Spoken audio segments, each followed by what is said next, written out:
लक्ष लक्ष आशा हजार हजार बलिदान एवं लहू और लुहर गाथारे इतिहास रचा हुई तापर आमे पाइथिलु एक गणतंत्र भारत। आज 77तम गणतंत्र दिवस रे आपण समस्त को TR24 न्यूज पक्षर हार्दिक अभिनंदन और शुभेच्छा। गणतंत्र कौन सीमा रेखा नुह, कौन मूल्यबोध नुह, यह एक भावना, यह एक शक्ति, एक शक्तिशाली देश को गठन करिबारे। गोटे प्यारेड कौन साधारण उत्सव पालन नुह, यह आम धैर्य और आम शक्तिर प्रतीक।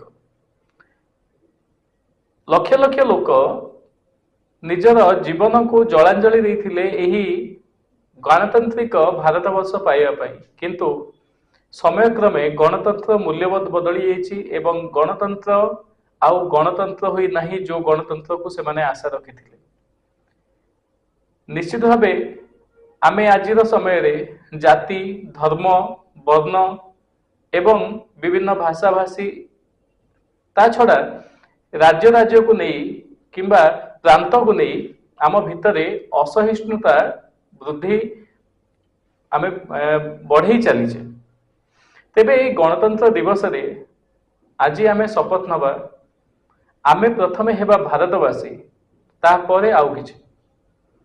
गोटे भारतीय नागरिक हिसाब रे आमे आमर संविधान रे लिखा हितिबा समस्त उक्ति को नियम हिसाब रे पालन करिबा, समानता, कथा कहिबार स्वाधीनता, ए सबु जेभली भावे आम पाखरे सबुबेले बंची रही था, जीवित होइक रही था, ए नहीं आमे गर्व करिबा, ए सबु अनुशासन को पालन करिबा। आजिर एही गणतंत्र दिवस रे आमे ए सबुर प्रतिज्ञा नबा एवं सेई बलिदान को भूलिबानी, जो माने कि आज मध्य देशर सीमा रेखारे आमर शांति रे निदा हो बोली, आम परिवार शांति रे रहु बोली निज जीवन को तिरंगा पताका तले उत्सर्गित करथांती। आज से समस्त वीर को आमे सलाम देवा सह आम मनरे, आम हृदय रे निजको भारतवासी बोली प्रमाणित करिबा। भारत गोटे देश नुह, यह एक परिवार, एभली एक परिवार जोठी जाति, धर्म, वर्ण विभिन्न प्रकार थिले मध्य अनेक मध्यरे एकता एहार मूल मंत्र, मूल सिद्धांत। तेणु आज आम प्रतिज्ञा करिबा कि भारत वर्ष को एक सठिक गणतंत्र देश रूपे आमे गढ़ी तोलिबा को आमे प्रयास निश्चित भावे करिबा।